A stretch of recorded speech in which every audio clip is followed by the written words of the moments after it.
As we travel down the street, going about our daily business, travelling from A to B, or shopping, perhaps window shopping, or even people watching, do we ever pause and think of the events that led to the origin and development of that street?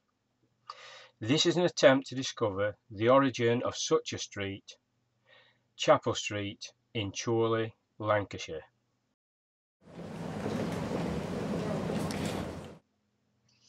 Here we see a sketch map dated 1769. The area of interest to us is marked by the number 20 and the word hill. Jim Hayes, in his book A History of Chorley, tells us that this area was known as Hill Field. The track seen bisecting the field was probably to give access to the surrounding fields. This track was to become Chapel Street. By 1776, Chorley was included in the Cone Methodist Circuit, and its founder, John Wesley, preached here in 1780. Subsequently, in 1792, a textile manufacturer, Richard Smethurst, was instrumental in the building of the first Wesleyan chapel in Chorley. This was just off Market Street. This was the origin of what was to become Chapel Street. This Ordnance Survey map, which was surveyed in 1846, clearly shows the chapel, which is now identified as the Old Wesleyan Chapel. By this time it was no longer a Wesleyan chapel, but we shall say more about that later. We will start our first stroll along Chapel Street from west to east, starting at Market Street end and finishing at Railway Street. Some of the relevant points of interest will be discussed along our way.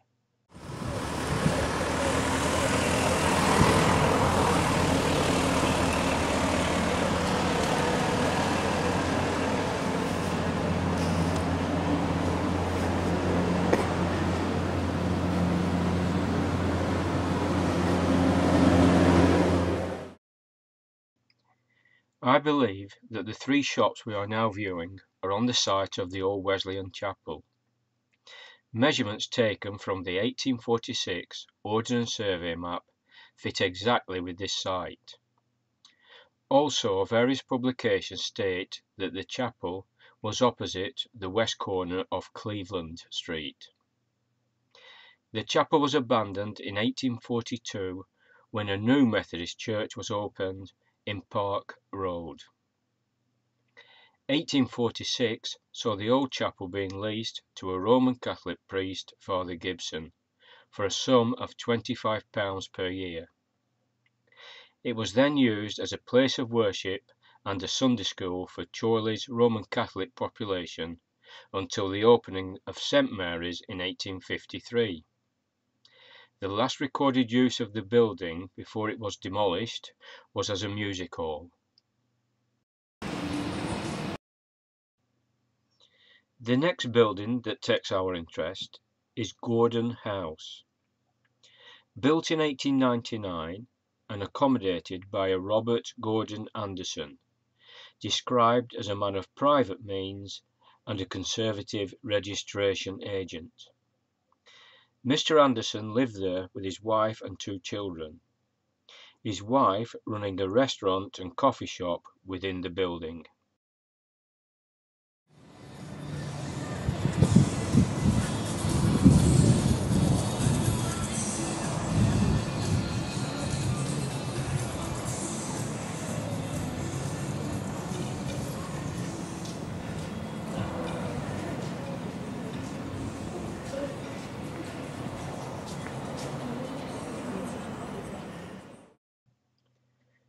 It is worth noting that in its early development, Chapel Street was largely residential. As an example of this, we see the building of 2 gentlemen's residences by Richard Smethurst and William Gent in 1799.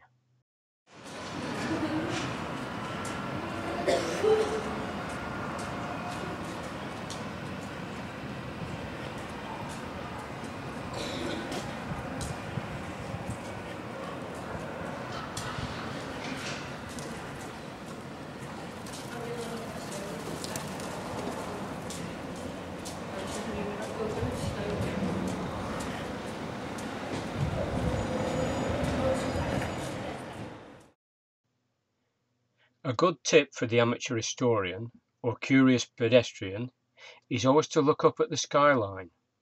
Often evidence of a building's history is to be found there. However, caution must be observed, as this can also lead to a false understanding. Here we can see that what is now a shop in 1848 was a Baptist chapel. In fact, a chapel for the particular Baptists, and is often mistaken as the reason for the naming of this street. But as we have seen earlier, this is not the case.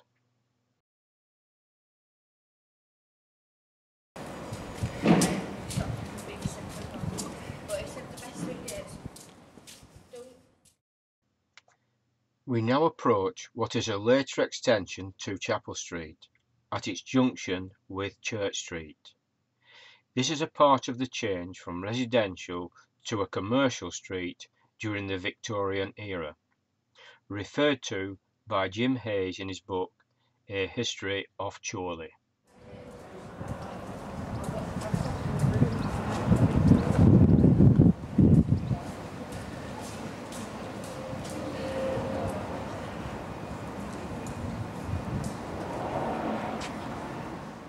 Notice on the 1846 Ordnance Survey map that the area around St George's Church consists of fields, and there only appears to be a track between Chapel Street and St George's Street.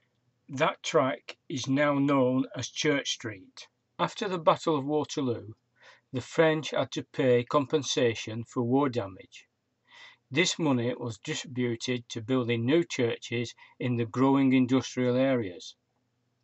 The churches became known as Waterloo churches. St George's was one of these, and work began on building in 1822.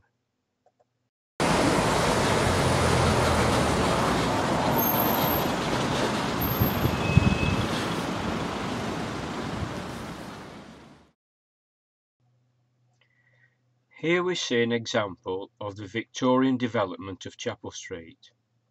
The clue to this is in the style of the buildings and place names in the area. The pub is the Queen's Arms. The street on the right is Victoria Street, and the row of shops are in Albert Terrace.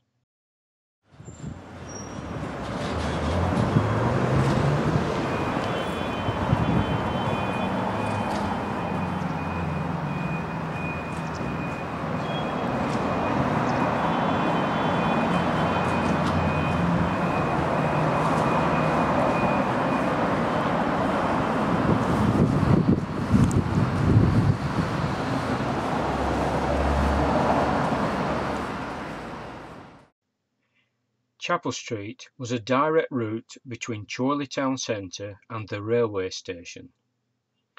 The station was constructed in 1841 and certainly would have boosted the commercial development of Chapel Street.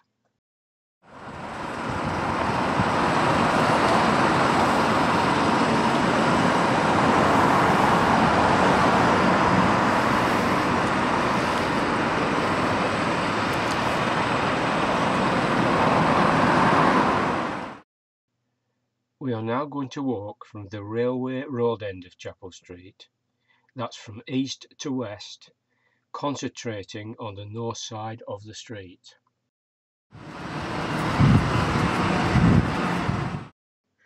Chorley Interchange is a bus station and the most recent development in Chapel Street. It was constructed in 2004 and links up the bus service to the railway station.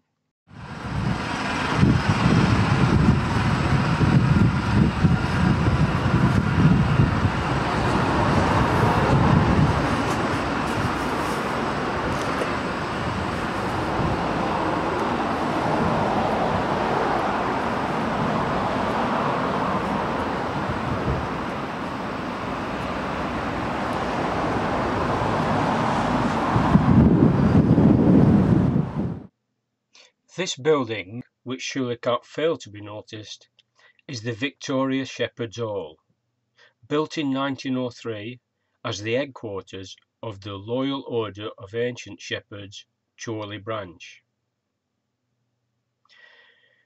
Two events worthy of mentioning both happening in 1913. The first was the Market Traders Association regarding the increase in tolls, which eventually led to them striking, and the second was a meeting of the National Union of Women's Suffrage Society, commonly known as the Suffragettes. This building replaced an earlier one named the Victoria Buildings, but more about that later.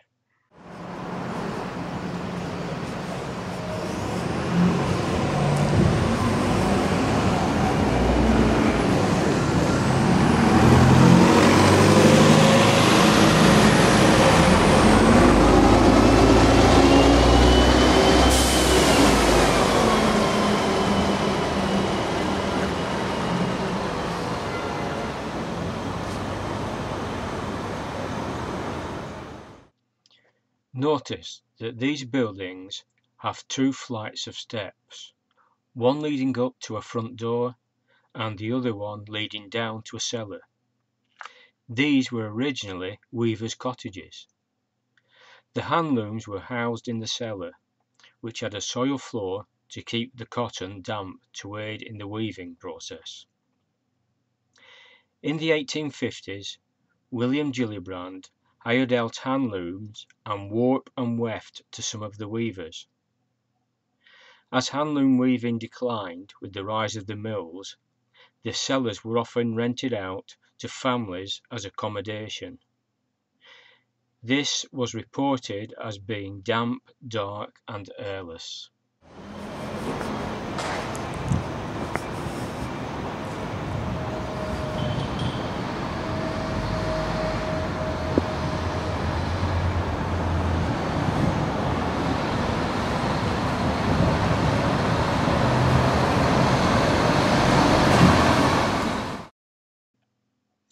In 1901, Chapel Street was lined with crowds of people and bands and soldiers from the Loyals Regiment, dressed in their scarlet tunics. They were there to welcome home soldiers returning from the Boer War, who had arrived at the railway station and marched straight down Chapel Street on their way to their barracks.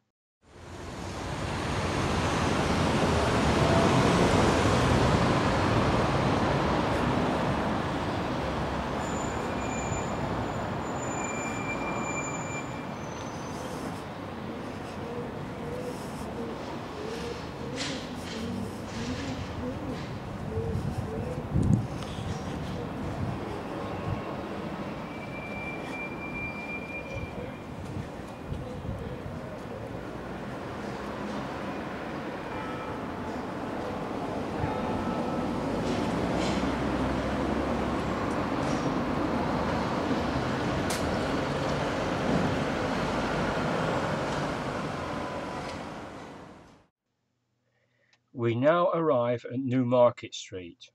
On page 20 of Kenneth Hodkinson's book, Old Chorley, there is a photograph of an organ grinder and his monkey taken at this spot.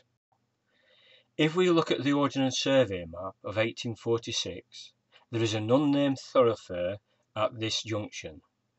Also note the group of buildings named Victoria Buildings. This group of buildings was later demolished, probably in the building of New Market Street. A replacement building was erected at the junction with Clifford Street. This is the Shepherd Victoria Hall discussed earlier.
In 1851, the Catholic chapel, housing the old Wesleyan chapel, opened a day school on the corner of Chapel Street and Cleveland Street.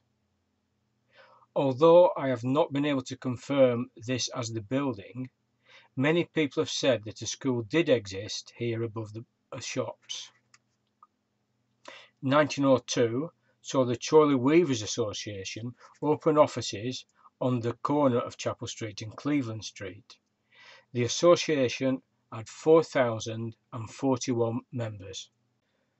On the roof of this building from 1886 to 2009 was a statue of Lord Beaconsfield, better known as the Victorian Prime Minister Disraeli. It was removed when the corner of the roof where it was situated became unsafe and needed repairs.